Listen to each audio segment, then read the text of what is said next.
Part 1. The Mission. On May 2, 1968, two six-man U.S. Special Forces teams found their covert reconnaissance operation severely compromised, miles behind enemy lines. They were pinned down under relentless fire from hundreds of advancing North Vietnamese soldiers. Like the mutilated crew members of the 3 helicopters that had attempted to extract them, 4 of the Special Forces men were now dead. The remaining 8 men, all severely wounded and running low on both ammunition and blood, faced certain death. Back at the team's forward operations base, a young Army Green Beret named Roy had awoken to witness crippled helicopters crash landing on the tarmac outside.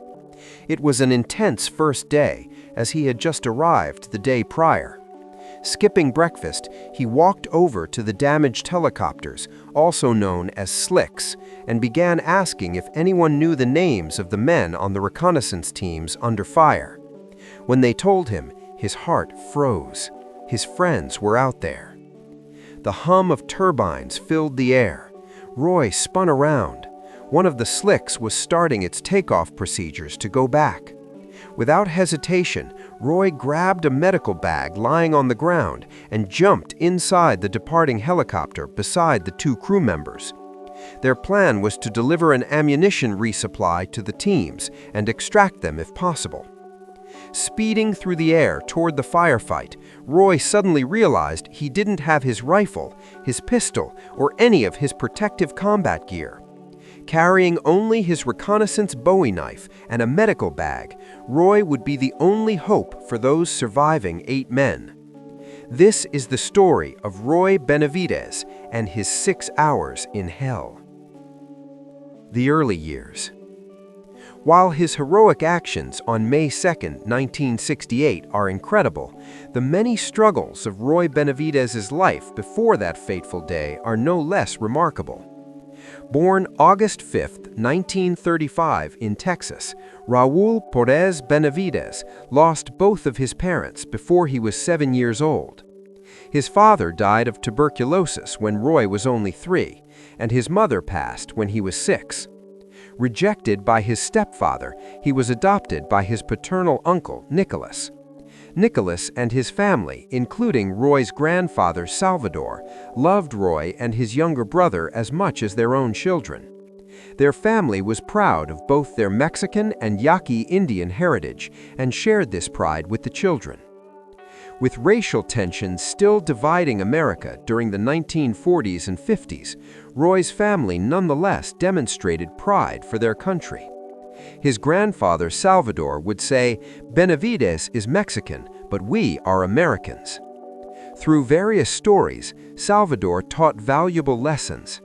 After recounting how he once rescued a fellow vaquero who had fallen over a cliff, he told the children, "If someone needs help, you help him." These words would define Roy's actions on May 2, 1968. From a young age, Roy dreamed of being a paratrooper, inspired by newsreels of American paratroopers dropping into combat zones across Europe during World War II. While he and the rest of America celebrated the end of the war in Europe in May 1945, it would be years before most Americans would recognize the name of the small Southeast Asian country called Vietnam. As the war against the Japanese in the Pacific dragged on through summer 1945, American forces had already begun conducting top-secret covert operations in Vietnam, providing weaponry and military training to local Vietnamese guerrilla forces, including those led by communist revolutionary Ho Chi Minh. With the Japanese Empire surrendering in early September 1945, the Benavidez family once again joined in celebrations. The World War was finally over, troops came home, and life moved on. A tough childhood. Although Roy's family was rich in their love for one another, life was not easy. Parents and children worked side by side in the sugar beet and cotton fields under the hot summer sun. His tough childhood made him a tough kid, and by age 7, Roy was used to settling arguments with his fists. Like many American boys, he revered those men in the armed forces who fought in World War II, especially his hero, Audie Murphy, the most decorated soldier of the war. Roy discovered Murphy was like himself in many ways. He had been raised in Texas and picked cotton, just like the Benavidez family. With his uncle's blessing and with Audie Murphy on the recruiting posters, Roy enlisted in the Texas National Guard at age 17. After finishing his basic training, his uncle asked if it was difficult for him. Roy responded that it was better than changing tires, referring to his former job at an auto mechanic shop. Military service begins. 2 years into his part-time military career in the reserves, Corporal Benavidez found himself eager to pursue his dream of joining the Army full-time, becoming a paratrooper, and bringing honor to his family name. Following graduation from boot camp, he attended the 8-week Advanced Infantry Training course, which he hoped would fast-track his acceptance into Airborne, the legendary fighting force of World War II. However, he soon realized his Army recruiter hadn't been entirely honest with him. Instead of going to Airborne, his first order sent him overseas to Korea. The Korean War had reached its armistice agreement, and Roy worked with the assigned security detail along the demilitarized zone between the divided Communist North and anti-Communist South. In 1956, his next duty assignment was Berlin in West Germany, where the Berlin Wall now stood, dividing Germany in two. Roy was witnessing the impacts of post-World War II communism firsthand. He returned home for a short leave, visiting his loving family and courting his sweetheart, Ilaria Lala Coy. They were engaged at the end of 1958, right before Roy shipped out to military police school. With his first enlistment ending, Roy still had not lost sight of his dream to go airborne. The MP school happened to be located at Fort Benning, Georgia, home of the Army's Airborne Jump School. Roy was that much closer to seeing his dreams come true. Despite having his previous 2 applications to jump school denied, possibly due to him punching an officer and the subsequent loss of rank he suffered in Germany, Roy was offered an assignment to serve as security escort for the visiting commander of the 101st Airborne Division, General William C. Westmoreland. Roy jumped at the opportunity. Getting close to the airborne commanding officer couldn't hurt his chances. The general soon took a friendly liking to the young Benavidez and asked him if he had ever thought about going airborne. Roy replied that he had wanted to since he was a kid, even before joining the Army, and that he had applied but hadn't been accepted. He just wanted a chance.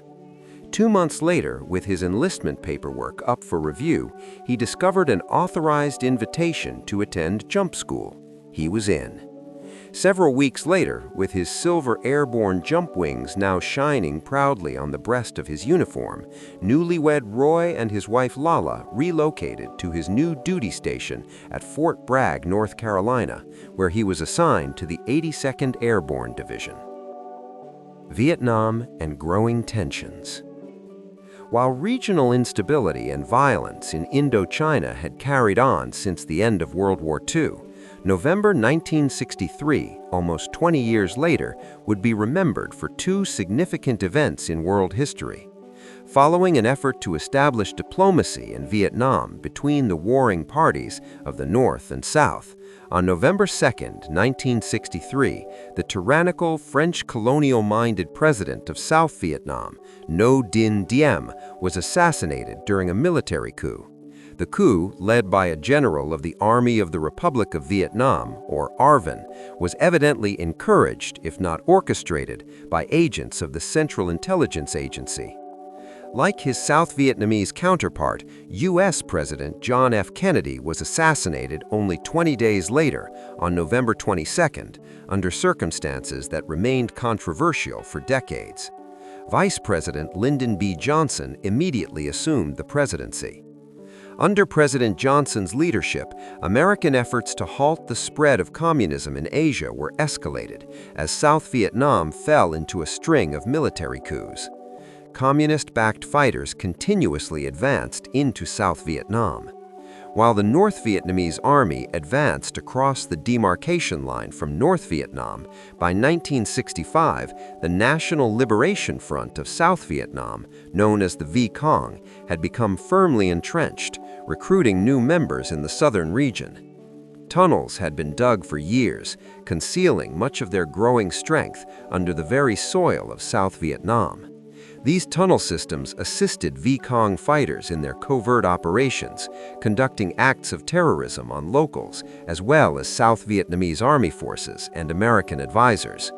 Their growing strength was aided by these acts of terrorism. Recruitment by coercion was effective. If a young man refused to join the Viet-Cong, he would be made an example of. At best, he might lose a finger. At worst, his head would be displayed on a bamboo stake. First deployment to Vietnam. Meanwhile, Roy Benavidez had spent recent years after jump school attending career development courses for his new military occupational specialty as an airborne infantryman. With America beginning to send tens of thousands more troops overseas to Vietnam toward the end of 1965, Roy moved with his now pregnant wife back to her parents' home in El Campo, Texas. Roy had been given orders to Vietnam as a military advisor assigned to a South Vietnamese Army unit, the 25th Infantry Tigers. Roy had a target on his back the moment he stepped foot in the country, much like other American advisors the communist forces had killed prior to his arrival. Death and dismay were routine parts of his experiences in Vietnam. With a widely accepted political justification for U.S. involvement in Vietnam being to halt the spread of communism before it could reach American shores, Roy's view of the Viet-Cong was no different from his view of the Nazis and Japanese in World War II. While he knew he had to remain wary of the Vietnamese locals, his opinion toward them was different. Though some among his fellow soldiers viewed these villagers as backward savages compared to their own American lifestyle, these mothers, fathers, and their children working diligently, tending their crops in the sweltering heat, reminded Roy affectionately of his own family and childhood. During his first deployment to Vietnam, he spent much of his time coordinating the building of shelters and camps for refugees fleeing Viet-Cong aggression in the mountain highlands. Roy often returned to these encampments to provide security for these defenseless families. However, these patrols were not sufficient to prevent the continued aggression and terrorist acts of VC fighters against anyone perceived to be American sympathizers. One day, Roy accompanied a security patrol back to a refugee camp, an experience that would haunt him for the rest of his life. As he drew closer to the encampment, he immediately knew something was wrong. He could hear screaming. Moving quickly around a barrack that he had helped build as a shelter for the refugees, Roy found himself facing 3 young children, 2 boys and a girl. They had been crucified. Their small hands and feet were nailed to the outer wall. Their once unblemished and innocent bodies were now ravaged by bullets. The VC had used them for target practice. Roy's future nightmares were accompanied by the screams of 2 women, likely the children's mothers, who knelt before the children in agony. A man, likely the children's father or grandfather, knelt beside them, mourning quietly, his hand outstretched, catching the blood that dripped from the little girl's toe. Roy set out on yet another jungle patrol in late January 1966. The retellings of this event are not always consistent, but by some accounts this was a solo patrol, where Benavidez had worn a stolen Viet-Cong uniform, possibly attempting to prevent VC snipers from killing him on sight during his previous reconnaissance missions. As he hunted down Viet-Cong fighters in the surrounding regions, Roy had learned quickly to blend in. He learned how to move quietly in the dense jungle, to avoid booby traps, and to avoid giving himself away to VC snipers with even the smallest thoughtless gestures, such as resisting the instinct to slap away swarming mosquitoes. Unfortunately, the Viet-Cong laid their traps well. Roy's heightened senses and training would not protect him from everything. Moving through the dense brush on that patrol in late January, Roy would not remember what happened next. His world suddenly went dark. Whatever hit Roy, possibly a landmine but failed to fully detonate, something heavy suddenly rammed hard into his back, exerting hundreds if not thousands of pounds of force. It is speculated that he tripped a booby trap, although the exact nature of the trap is unknown. The concussive force likewise jolted his brain hard against the inside of his skull. Considering he was apparently alone on this patrol, he was lucky to have been found. Some accounts indicate a group of Marines stumbled across him first, mistaking him for a dead VC fighter before seeing that he was a Hispanic man wearing American dog tags. Recovery and determination. When Roy finally awoke several days later, he found himself in a bright room that he didn't recognize, thousands of miles away from Vietnam. He was back in Texas. When he could finally open his eyes, he awoke one day to find a green-eyed woman with dark hair sitting next to his hospital bed. She told him she was Layla. He looked at her, then at the bump on her belly. He had last seen his pregnant wife only 3 months ago. Now he had no idea who she was. Roy had lost his memory. Layla never stopped visiting and praying for her husband to recover. Despite suffering complete amnesia for several weeks, Roy eventually regained much of his memory and cognitive functions. But the temporary fog that clouded his mind was a blessing in disguise. Roy was found screaming and crying in his hospital bed one morning. His memories were returning. Despite laying in a hospital in Texas, he could see those 3 crucified children as clearly as if he was back in the refugee camp. As his mind settled over the passing days and weeks, Roy's focus returned to his commitments, those of his family, his country, and his surviving brothers who needed him back in Vietnam. Due to his paralyzed legs and traumatic brain injury, he knew the Army would find him unfit for continued duty and would try to discharge him. The doctors had already started the paperwork. Staring at his withering legs, he cursed them often, wishing they had been blown off to justify their uselessness. He asked God why he was being punished. While other young men were doing everything they could to avoid military service, Roy was devastated by the thought of losing his Army career, which meant everything to him. As he waited impatiently to regain feeling in his legs, Roy began doing whatever he could think of to heal himself. He counted the ceiling tiles over his bed as his own mental therapy until the counting drove him insane.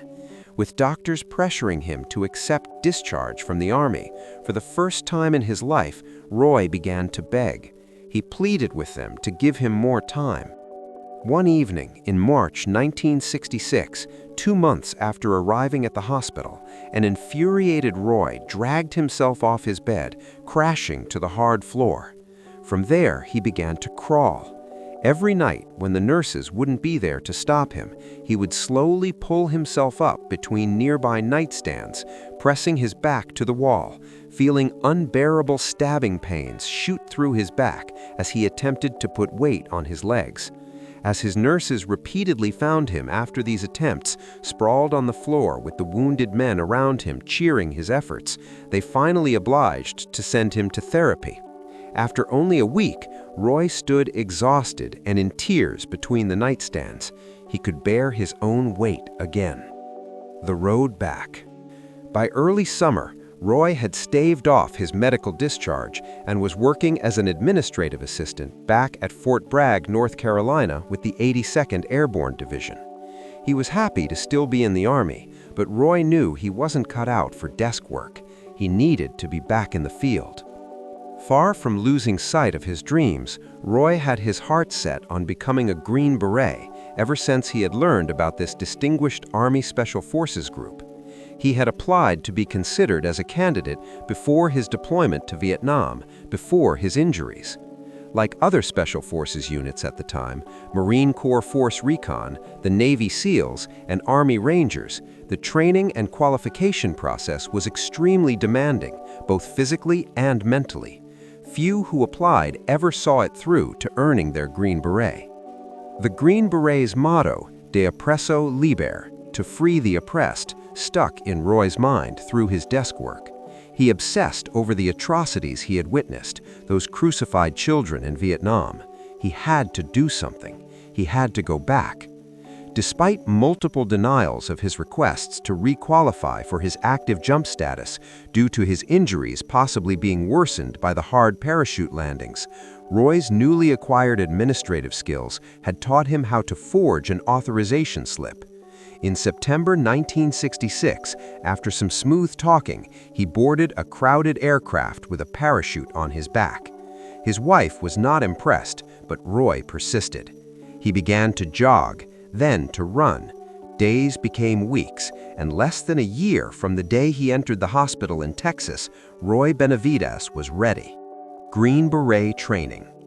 His remaining injuries notwithstanding, during the summer months of 1967, Roy pushed himself through the rigorous Special Forces Qualification Course, or Q course, in the North Carolina heat.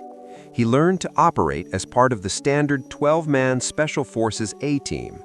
Should any of them be killed in action, each man was cross-trained in their teammates' duties: navigation, weapons, demolitions, communications, intelligence collection, and combat medicine. As with his previous setbacks and seemingly insurmountable struggles, Roy refused to quit or show any signs of weakness. On September 29th, he and his teammates made the cut. Roy was honorably presented with his Green Beret, a moment he would cherish for the rest of his life. Return to Vietnam.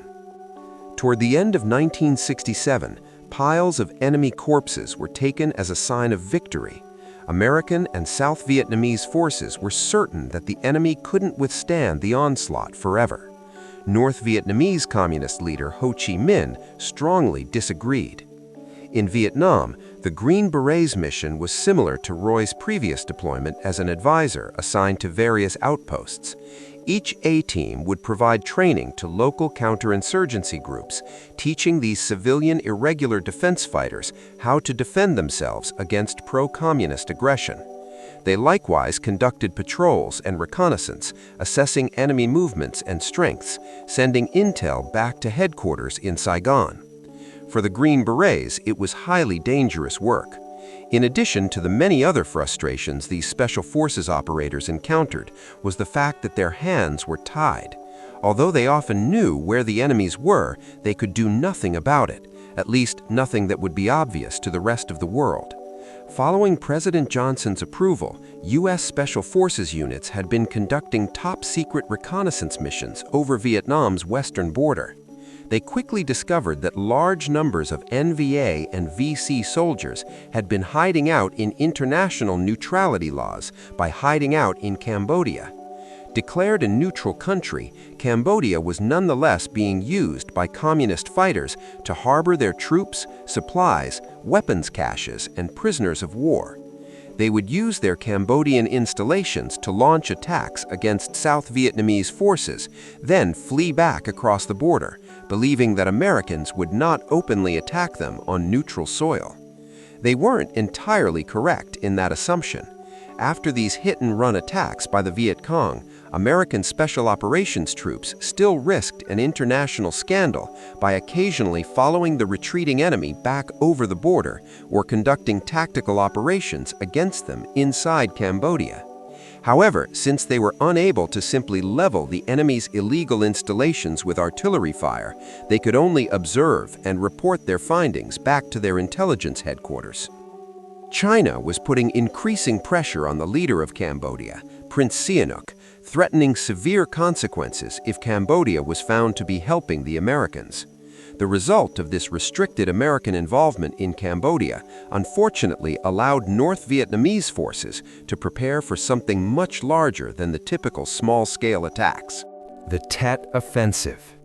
In late January 1968, the NVA and Viet Cong launched a massive attack against South Vietnamese forces, hoping to overwhelm the unsuspecting American and ARVN troops.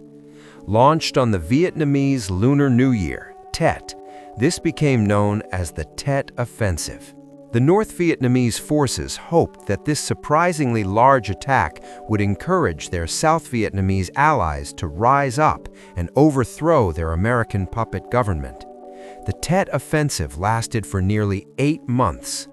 Americans and South Vietnamese forces suffered heavy casualties, a collective 4,000 troops, but pushed back hard against the enemy offensive, killing more than 32,000 NVA and VC troops and capturing another 6,000. Even with their comparatively minimal losses, U.S. media reporting of the Tet Offensive was damaging to the American psyche. Despite the obvious military victory, American media labeled the Tet Offensive as a political defeat. In 1965, the majority of Americans had fully supported their troops in answering the call of duty. Media reporting of the Tet Offensive exponentially increased growing discontent across the American home front. Anti-war demonstrations suddenly increased in their intensity. The North Vietnamese, meanwhile, returned to their safe havens in Cambodia to regroup and begin new preparations. The urgent need to expose their illegal sanctuary became even more prevalent in the minds of American strategists. With these classified operations needing to remain hidden from both the enemy and public eye, the Military Assistance Command Vietnam Studies and Observations Group, or MACV-SOG, a covert unit of predominantly Green Berets, along with Navy SEALs, Force Recon Marines, and Army Rangers, was best suited for the job. Operation Daniel Boone. The mission, codenamed Daniel Boone, had begun in April 1967, operating out of clandestine bases near the Cambodian border northwest of the South Vietnamese capital city of Saigon. A year later, back at Fort Bragg in April 1968, Roy Benavidez began hearing word of the covert operation from his Green Beret friends who were just returning from their deployment, having been assigned to one of the undisclosed forward bases. Roy was then informed of the death of his friend, a fellow Green Beret and Q-Course graduate, Stefan Mazak, who was also assigned to the mission. He was killed in a firefight along the Cambodian border, reportedly in Loc Ninh province. Having received orders back to Vietnam a month prior, Roy immediately told his sergeant major to change them. He wanted in on the Daniel Boone mission. Some of his brothers were still there. Only a few days later, 2 6-man reconnaissance teams would find themselves deep in Cambodian territory, their clandestine mission severely compromised. The men were pinned down under the relentless firepower of an overwhelming force of hundreds of enemy fighters. Those men's lives would soon depend entirely on one man, on Roy Benavidez. Roy Benavidez's incredible story of courage doesn't end here. In Part 2, we'll cover the 6 hours of hell that earned him the Medal of Honor, one of the most extraordinary acts of valor in American military history. If you found this story inspiring, please give this video a thumbs up and share it with others who appreciate stories of true heroism. Leave a comment below telling us what you think about Roy Benavidez's determination to return to combat despite his devastating injuries. And don't forget to subscribe and hit that notification bell so you don't miss Part 2 of this incredible story. Thank you for watching, and remember, ordinary people can do extraordinary things when faced with impossible circumstances.